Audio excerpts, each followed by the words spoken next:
Hello everyone, I am Paula and you're in my Las Vegas kitchen. I am so glad to have you with me today. We're coming up on Memorial Day, summertime, and I have a wonderful ice cream dessert that I cannot wait to share with you. It goes back to my Ohio roots and a wonderful entrepreneur out of Columbus, Ohio named Jeni Britton Bauer, who came up with ice cream that is absolutely to die for. She did a cookbook a while back, and we are going to do an accompaniment to ice cream. It's going to be a crisp or a streusel, however you want to call it. It's made with pears and blackberries. I love that combination. Let's see what we're going to need to put this all together. So we're going to need both unbleached and bleached regular all-purpose flour. We're going to use regular white sugar and dark brown sugar. We're going to use sliced almonds. We're going to use some spices, cinnamon, nutmeg, and of course some salt. We're using regular butter and unsalted butter, and then the fruit stars are going to be these beautiful Bartlett pears and these big, humongous blackberries I picked up at the grocery store. And last but not least, of course, we got some pints of wonderful Jeni's ice cream. My grocery store literally just started carrying Jeni's. I'm so excited. We're way over here in Las Vegas. All right, let me get set up and let's make our crisp. Well, hey there, friends. If you're new to my kitchen, I'm very happy to have you here. I call it affectionately Studio K for kitchen, and I have to be representing our Vegas Golden Knights today because they're on their way to the Stanley Cup, or at least we're sure hoping so. I also tend to wear fun and kitschy aprons that I received from you guys. This particular one was a gift a long time ago, before Paula's Kitchen, from my sister-in-law, Julia. I love this, and I thought for baking it would be perfect. Now, speaking of baking, Jeni, I told you, did a cookbook some years back. I think it was published in 2014, and she did a little bit of a national tour to promote it. And she showed up in Los Angeles. She did a cooking demonstration of some of these ice cream desserts, and our son and daughter-in-law actually went, bought us this cookbook, and got it autographed by her. We never met her, but they did, and actually they're the ones that turned us on to the fabulous Jeni's Splendid ice creams. All right, so talk about our dessert that we're making today. The first thing we need to do is make the streusel. So a little bit of prep. I have measured out 3/4 cup of unbleached flour. I have 1/4 cup of dark brown sugar, and I have taken 5 tablespoons of unsalted butter, nice and cold, and I have diced it or cubed it because we're going to make that streusel with our fingers, and we need these to be nice and small in order to do that. So let me pull over an empty bowl, and I'm going to dump in my 3/4 cup of the unbleached flour. I'm going to dump in my dark brown sugar, and I need just a little bit of spice. I'm going to do 1/4 teaspoon of fragrant cinnamon and 1/8 teaspoon of nutmeg. There's my little 1/8 teaspoon here. Oh, that's fragrant as well. The great thing about making a crisp or a streusel is you can use so many fruit combinations and just make it unique every time you do it. So I've never ever done this particular combination of fruits. I am looking forward to it. So let me stir together my flour, sugar, and my 2 spices a little bit. And then the next step, in go my butter cubes. All right, that's good enough for now. All right, let me double check my recipe, make sure I'm not forgetting anything. Let me see, flour, sugar, cinnamon, nutmeg, butter, check. All right, in we go. And my hands are clean, so we're gonna get busy on the crumbling together. And then the last step in the streusel is the flavoring. Now, this particular version that Jeni has in the cookbook is using almonds, but you can also use oats or coconut are the other things that she recommends. So I am squishing this together. So let me work on this for a little bit, get this all incorporated, and then in go the almonds next step. So the rubbing the butter in happens until it resembles course meal. I think I'm there. Now, the recipe calls for sliced almonds, so I got those at my grocery store, but they told us to, what is the word Jenny used in this recipe? She says, shave them.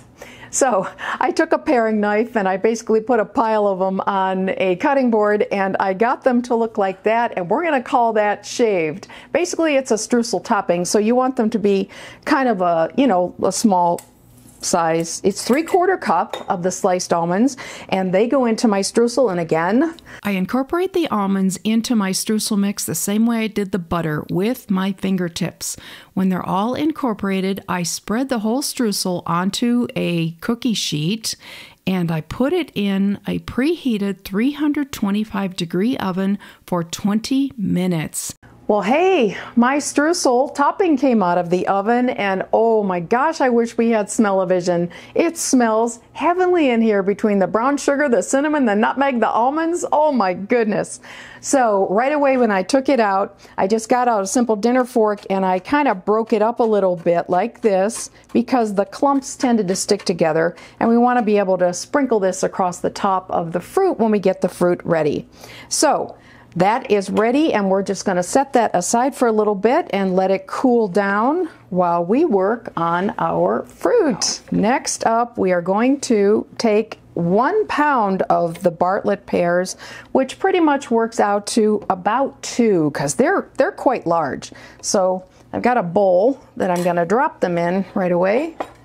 And this is kind of my garbage bowl that I'll throw stuff in. So first off, of course, I have to peel them. How much do you love a Bartlett pear that gets this beautiful pink color? I absolutely love that. I deliberately pick out the ones that turn pink. So I'm just going to peel the skin off, and then we have a nice little corer slicer thing. Jenny tells us that we want them in 1/2-inch slices on the pears, so we will do that. And then meanwhile, I also measured out 2 cups of the blackberries, which turned out to be a little bit less than 2 6-ounce packages of those. Fast forward a little bit in time, I have my 1 pound of pears. I have them peeled and sliced about 1/2-inch thick.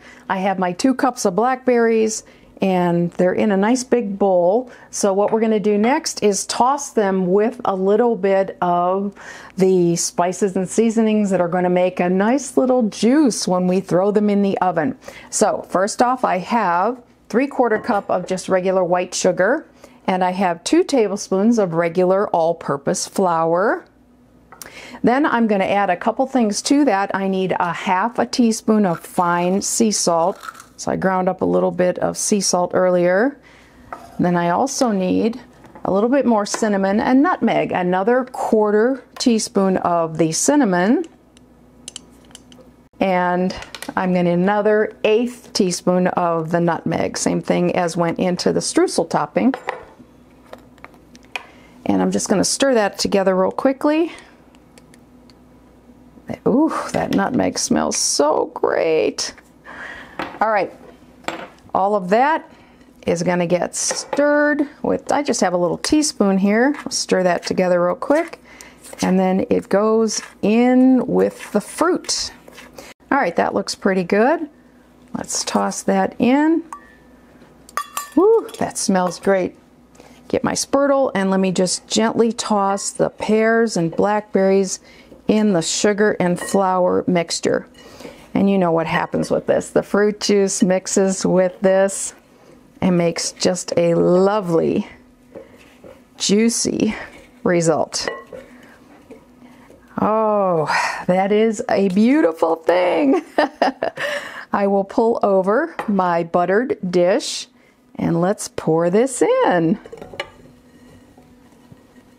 So all of it didn't incorporate, of course, and I'm just going to leave it across the top just like it is, because it will sink down in as it bakes.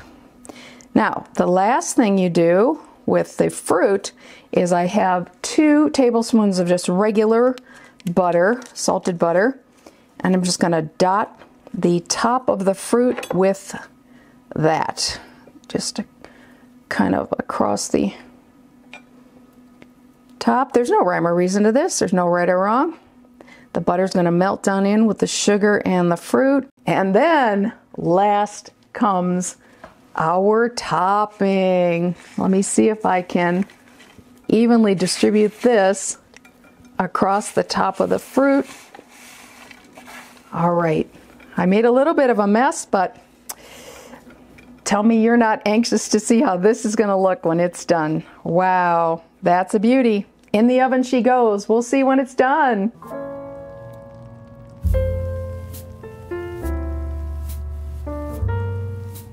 Alrighty, we are back and we're at the tasting part of the program.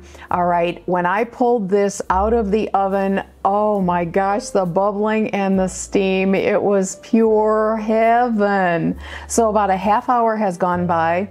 It's cooled down a little bit because of course it was way too hot to serve. So I got myself a couple little scoops of Brown Butter Almond Brittle and Brambleberry Crisp. That's my absolute favorite. I thought both of those would go ideally with this particular crisp. So let's pull out some from the plate. Here we go. Ooh, I need more pears. There, I got pears. Oh my gosh, come on. How beautiful is this? I got myself a fork and a spoon. I didn't know which I was gonna use. So here's a piece of a pear, piece of a blackberry, and a little piece of the almond ice cream.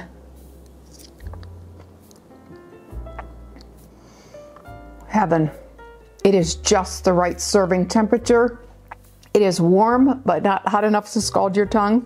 All right, a little bit of Brambleberry Crisp, a little bit of that streusel topping, because I absolutely love the streusel, and a blackberry.